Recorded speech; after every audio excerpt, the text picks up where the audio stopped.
हमारे खास मुलाकात कार्यक्रम में आज खास मेहमान है हमारे साथ श्री राम शर्मा कापरे। श्री राम शर्मा एक साहित्यकार भी हैं। इनसे साहित्य से संबंधित कई जानकारी हम इनसे लेंगे, साथ ही इनकी काव्य जो रचना है वो भी सुनेंगे। आइए बात करते हैं हम श्री राम शर्मा कापरे।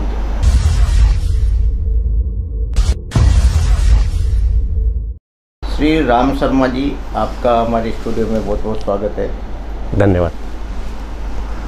श्री राम शर्मा जी, आप अपने जीवन परिचय के बारे में बताएं। आपकी शिक्षा और व्यवसाय क्या है और हमारे दर्शकों को इसके बारे में जानकारी। जी दिनेश जी, बहुत बहुत धन्यवाद। और साथ ही आपको बधाई देना चाहता हूं कि आपने ये जो सिलसिला शुरू किया है, ये इस शहर के संभाग के जितने भी कलाधर्मी है, साहित्य धर्मी है, इनको एक मंच पर लाकर आपने साहित्य के इस महायज्ञ में अपनी आहुति दी है। तदुपरांत आपके प्रश्न के उत्तर में मैं अपने जीवन की पृष्ठभूमि को आपके समक्ष लेकर आऊं। मैं बूंदी ज़िले के छोटे से गांव श्रीपुरा, वहाँ मेरी पैदाइश है और 5वीं तक की कक्षा का अध्ययन मैंने वहीं किया है। एक छोटा सा गांव है, ग्रामीण पृष्ठभूमि की जो संवेदनाएं हैं वो मेरे अंदर निहित है, हमेशा रहेंगी, क्योंकि जैसा कि हम जानते हैं कि प्रारंभिक जीवन की झलकियां आदमी जीवन भर देखता रहता है। वहाँ मेरे पिताजी अध्यापक के पद पर कार्यरत थे और वे अभी रिटायर्ड प्रोफेसर के तौर पर हैं, रिटायर्ड लेक्चरर के तौर पर हैं। खेती का, कृषि का एक माहौल जो गांव में होता है मेरे परिवार में है। और उस 5वीं के शिक्षा काल में मैंने जो सीखा, वो सीखने के साथ साथ मेरा संघर्षरत जीवन था। उस संघर्ष की ज़मीन से मैं निकल कर, क्योंकि मेरे साथ में कुदरत और हालातों की प्रतिकूलता होने के बावजूद मैंने अपने धैर्य के साथ इस जीवन यात्रा को जिया है। आसान नहीं होता, यद्यपि हर व्यक्ति विपरीत परिस्थितियों से निकल कर आता है। मेरे साथ शायद दोहरीकरण था, इसीलिए मैं जूझता गया, आगे बढ़ता गया। और उसके बाद मैंने शिक्षा विभाग की मेरी पहली नौकरी है, जहाँ पर मैं शिक्षक रहा अरनेठा में। अरनेठा में मैं 8वीं तक के स्कूल में अध्यापक की नौकरी कर रहा था।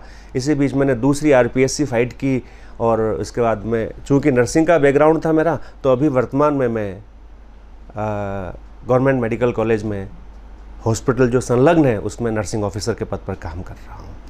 अर्थात मेरे संघर्ष से निकली हुई यात्रा साहित्य से जब मैं शिक्षक बना तब से जुड़ी, और उसके बाद कोटा आने के बाद में मैं अपनी रुचि धर्मिता को जी रहा हूँ। साथ में नर्सिंग प्रोफेशन में मैं अपना काम कर रहा हूँ।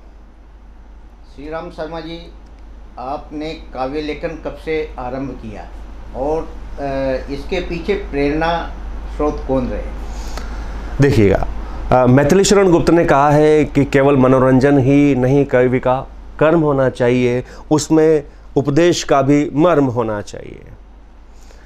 यह सही है कि जीवन विभिन्न पहलुओं से जूझता है, और मैं जब जूझ रहा था तब वो जूझ, मेरा संघर्ष मेरी कल्पनाओं में बदला, और इस कल्पना से आत्म अभिव्यंजना उत्पन्न हुई। और ये आत्म अभिव्यंजना कब कलम का हाथ पकड़कर आगे बढ़ती रही, मुझे सच में पता नहीं चला।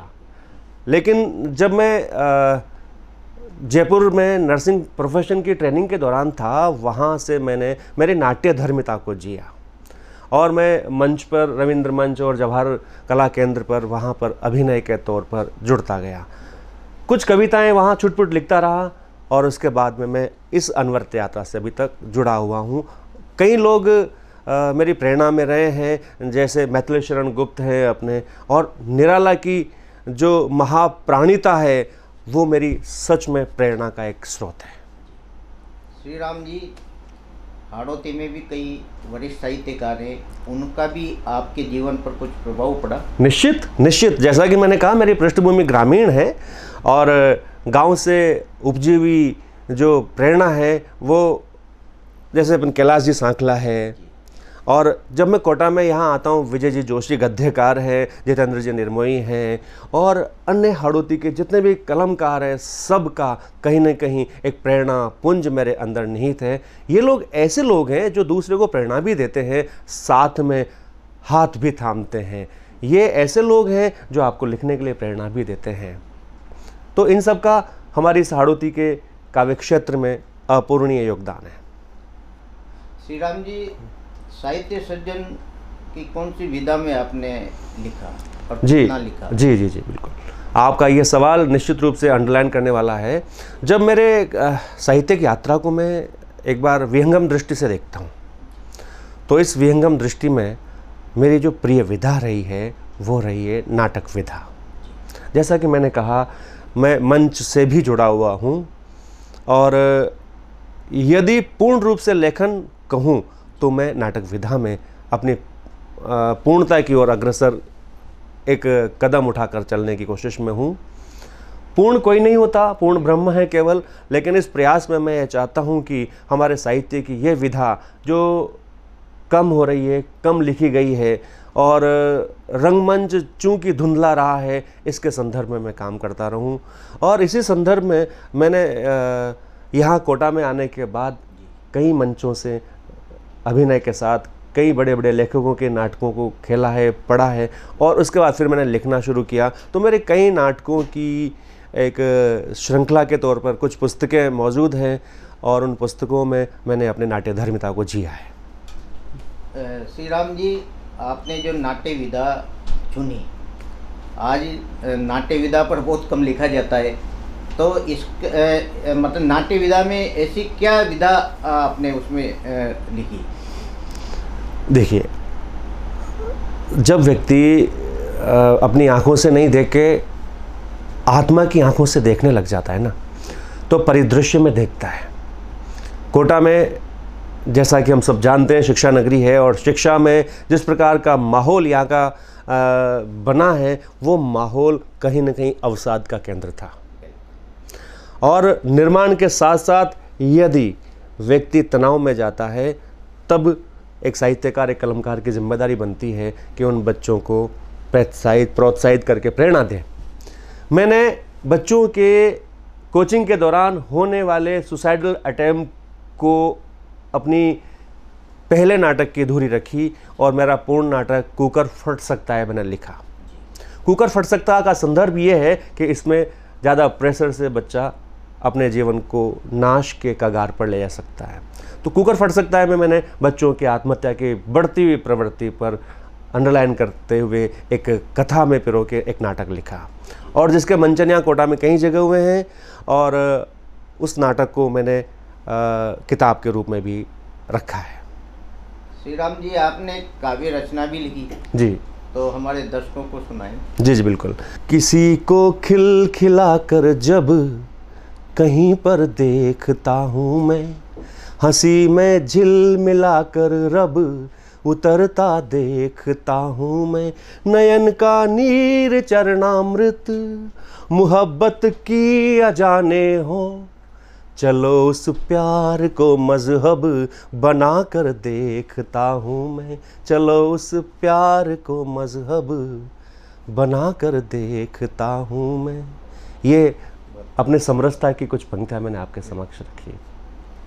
श्री राम जी, आपकी मौलिक कृतियाँ कौन कौन सी है जो प्रकाशन में है या छप चुकी? जी, मेरी कुछ कविताओं की साझा संकलन के तौर पर कुछ किताबें हैं, पर उनका नाम लेना यहाँ ज़्यादा सारगर्भित नहीं रहेगा। मेरी प्रथम प्रकाशित जो रचना है, जो साहित्य अकादमी के सहयोग से है, वह उसका नाम है जलन से जल तरंग।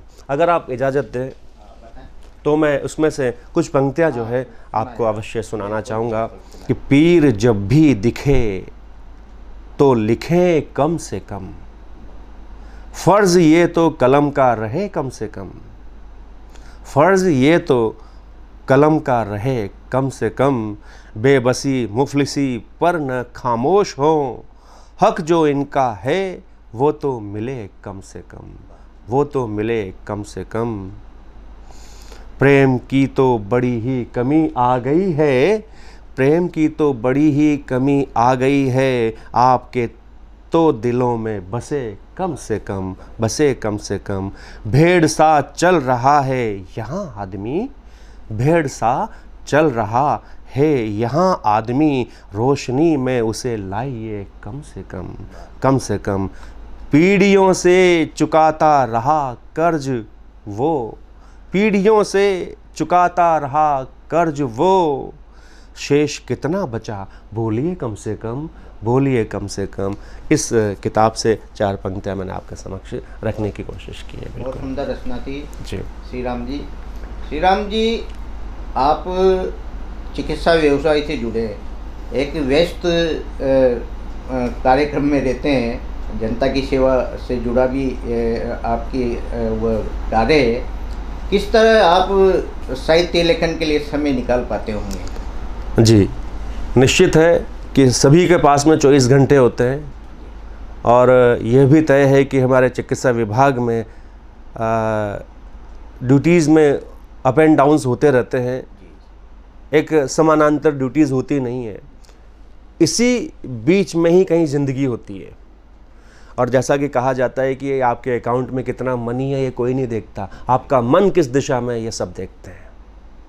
तो मैंने अपने मन की दिशा को एक राह में प्रखर करने के लिए साहित्य का साथ इसलिए थामा है क्योंकि साहित्य में सभी का हित शामिल है। और जैसा कि आपने कहा, मैं मेडिकल में हूँ और इस मेडिकल डिपार्टमेंट में जो समय अभावता या समय अनिरंतरता होती है उसे हम सब साध सकते हैं यदि व्यक्ति अपने मन की दिशा को सहित में लगाए, अर्थात अन्य हित में लगाए। अपने हित में तो सभी करते हैं और सहित का नाम ही साहित्य है। और साहित्य न सिर्फ दिशा देता है बल्कि भावबोध भी देता है। और इसी भावबोधता को मैं ध्यान में रखते हुए अपने समय को मैनेज कर ही लेता हूँ। श्री राम जी, आपने जो साहित्य लिखा उस साहित्य के रूप में समाज को आप क्या संदेश देना चाहते हैं? बिल्कुल, साहित्य का स्व उद्देश्यता के साथ में जुड़ा होना चाहिए। मैंने मैथिली शरण गुप्त की भी 2 पंक्तियाँ कही थी, मनोरंजन होना चाहिए लेकिन उसमें स्व उद्देश्यता होनी चाहिए। और अमीर खुसरो की पहेलियाँ भी हमारे लिए मनोरंजक है, लेकिन इसके साथ साथ निराला का काव्य धर्म भी हमारे लिए उपयोगी है। महादेवी वर्मा के उस रहस्यवाद में भी हमारा जीवन छिपा हुआ है। तो आज जितेंद्र निर्मोही जी के, विजय जोशी जी के या अन्य अपने हाड़ौती के संभाग के साहित्यकारों के साहित्य में भी ये संदेश छिपा हुआ है कि जीवन साहित्य में है और साहित्य में ही जीवन है, अर्थात दोनों एक दूसरे के पूरक हैं और ये होना चाहिए। श्री राम जी, जो पहले साहित्य लिखा जाता था और अभी का जो साहित्य लेखन है उसमें कितना फर्क आप समझते हैं? आपका ये पहलू निश्चित विचारणीय है और तुलनात्मक तौर पर यदि हम देखें तो साहित्य के पहले वाले परिदृश्य में और वर्तमान परिदृश्य में आमूलचूल परिवर्तन कुछ भी नहीं है सर। सिर्फ परिवर्तन यह है कि नज़र बदली है, नज़रिया बदला है। और नज़रिया कैसे बदला है? क्योंकि पहले आदिकाल में हम सिद्ध, नाथ, जैन और अभ्रंश से निकलते हुए हिंदी की तरफ आते हैं, खड़ी बोली में लिखते हैं, भाषाएं बदलती है, भाव नहीं बदलते हैं।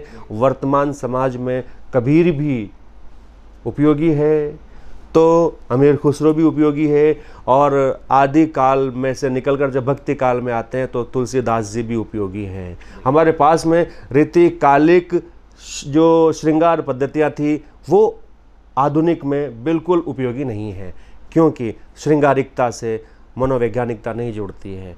आज व्यवहार का अध्ययन करने का समय है, आज व्यक्ति के भावबोध को जोड़ने का समय है। आज वक्त ऐसा है जब हम मानवीय संवेदनाओं को जोड़ें। उस वक्त भी संवेदनाएं, जब सिद्ध आए थे तो उन्होंने खंडन मंडन का साथ लिया, अर्थात परंपराओं को तोड़ा।